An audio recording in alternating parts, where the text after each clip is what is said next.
Hi, I'm Kathleen Petrone, the president and founder of the Academy for Public Speaking. I created the Academy for Public Speaking in 2010 to help students become confident, effective communicators and leaders. Welcome to the debut episode of the Academy for Public Speaking Vodcast, and a very special welcome to our first vodcast guest, Henry Zhang. Welcome, Henry, and thank you for joining us today. It is an honor to have you as our first podcast guest. It's an honor to be here, Kathleen. Thank you for having me. Last month, Henry graduated from USC with a bachelor's degree in business administration. Congratulations, Henry. Thank you. Thank you. Henry's journey in public speaking began when he was in seventh grade. It was the beginning of 2011 when Henry took our level one public speaking course. Henry, whose idea was it for you to take a public speaking course? And how did you feel about public speaking at the time?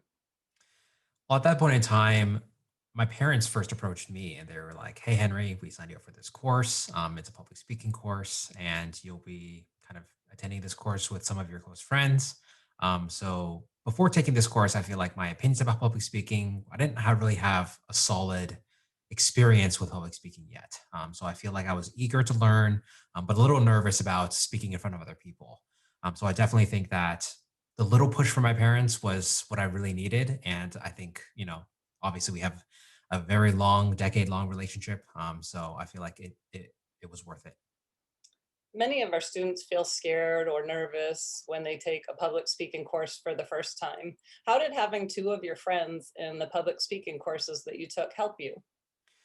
Yeah, I mean, like I said, two of my very close friends at the time, and even till today, and I feel like growing together with them as public speakers, and being able to kind of critique each other, give each other comments, give each other feedback, and see each other explore kind of the concepts at the academy through our public speaking. That was by far the best learning experience possible, just to be able to learn and grow with my friends. Yeah, I think it's more fun when there are friends in the class. I think so too. Yeah. What did you like most about the Academy for Public Speaking courses? I definitely think that a lot of the kids who join the academy, they are looking for some type of public speaking structure. And I think the structure that the academy provides in terms of how to write a speech, but also how the individual classes are run, and also maybe even how competing works. I really feel like the structure that is taught from level one course all the way to the advanced course is something that students could really, really benefit from, just to kind of demystify public speaking and give them that skill set and kind of structure that they need. Right after you finished your level one course, you then took the advanced course and the master's course. How do you think going beyond the level one course helped you? Yeah, I think one thing that I learned in my public speaking career at the academy is that stage time is one of the most important things that a young public speaker can benefit from. And the reason why I was so eager to kind of return to these beyond level one courses is because I really wanted more stage time. I wanted more experience. I wanted more time in front of people my age speaking. So I really feel like getting that exposure with the courses after level one really helped hone those skills and tune them and really train me as a public speaker. Also, right after your level one course, you began competing. Why did you decide to compete, and what were the benefits of competing?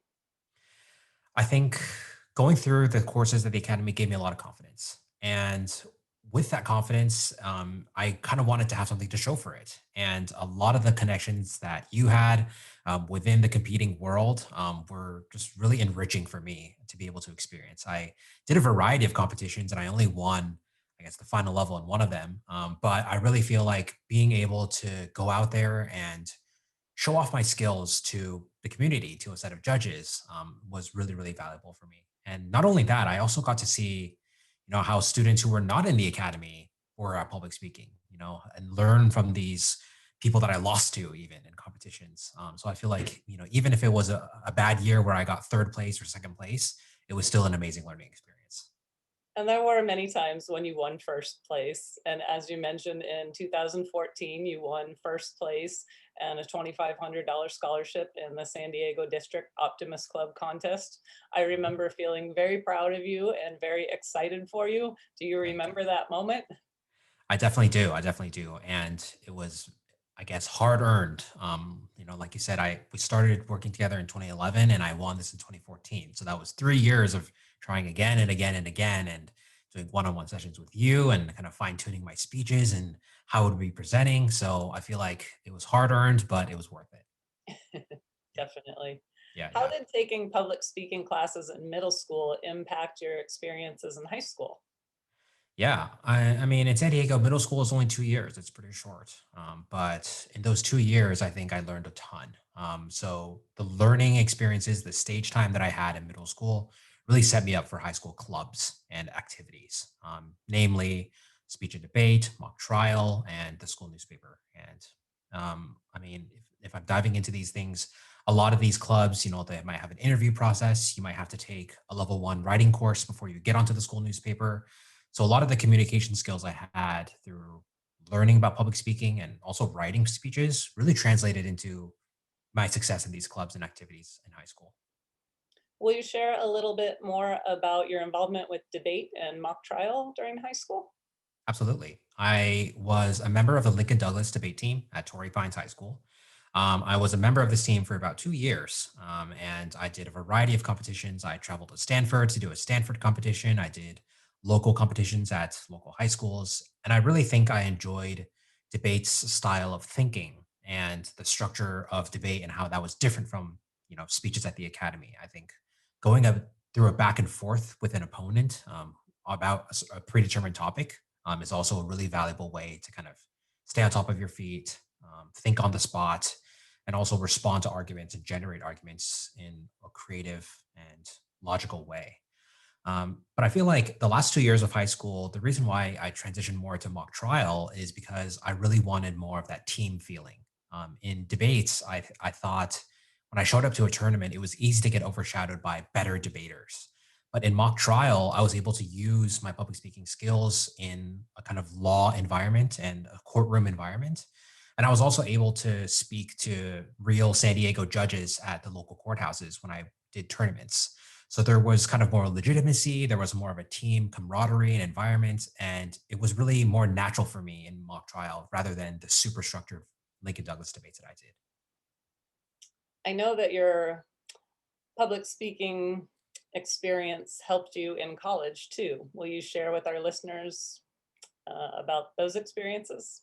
Absolutely. Yeah. So fresh out of high school, I did 2 years in San Francisco at USF. And I was also a business major there. And a part of USF curriculum is public speaking. Every single student, regardless of your major, has to take public speaking. And the public speaking teacher, I guess, or professor that I had I lucked out because she was the director of our public speaking center on campus. So for the first 2 years of college, she saw that I had some public speaking talent, and she actually gave me my first ever job coaching public speaking at our USF public speaking center. So I feel like for the first 2 years of college, really being able to give back to students who are my age finally, and kind of teach them everything I knew about public speaking and how it could also help them get a better grade in the class. That was one of the most rewarding things I think I've done with this skill set up till today. I think later on, because I did do a transfer. So, because, you mentioned earlier, I graduated from USC. And at USC, I think the business school was much more rigorous. There was a lot more collaboration between students, a lot more group projects, a lot more kind of analytical presentations. And I really feel like showing up to those presentations confident, prepared, and ready to go, that was really what helped me a lot, and how I was successful at USC. Over the past decade, it's been such a pleasure to watch you go from student to contestant to scholarship winner to assistant to instructor. And Henry is also a model student. He was one of my very first students. And in 2014, Henry participated in a photo shoot with some other Academy students to help design the cover for my brochure. And this is Henry in this corner. And Henry is also on the cover of my first book, Confidence is Key, over in this corner. This is about 12 amazing ways that public speaking empowers your child. I really have had such a great relationship with Henry over the past decade, watching him grow and having him give back to the Academy. He's been incredibly supportive, from being a guest speaker to being our first podcast guest and now our first Vodcast guest. Henry, thank you so much for joining us again today to share your wisdom. Absolutely. Thank you, Kathleen. It's always a pleasure to give back and to be a part of the Academy. Lastly, do you have any advice for parents who are considering camps, courses, or coaching sessions with the Academy for Public Speaking?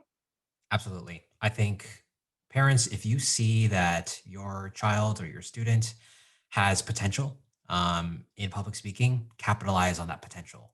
If you think they have some nervousness about public speaking and they kind of are scared of it and are reluctant to do it, I think exposure with the academy is also really, really important and really valuable for them. So whether or not your child is already confident or kind of stepping out of their shell, I feel like the academy is a safe, encouraging, um, um, enriching environment for a lot of these kids to have their first exposure to public speaking. So capitalize on it and utilize this resource. I think it's a great resource, and hopefully, I'm proof that it works. I think you're definitely proof that it works, Henry. Thank you again for joining us. Listeners, Absolutely. thank you for joining us today for the debut episode of the Academy for Public Speaking Vodcast. This will be a monthly vodcast where we feature a different graduate every month. At the Academy for Public Speaking, we believe the most important lesson we can teach your child is your voice is a powerful tool you can use to make a positive difference in the world. And remember, confidence is key. For more information, you can visit us online at academyforpublicspeaking.com, where you can register for camps, courses, or join us for a free class.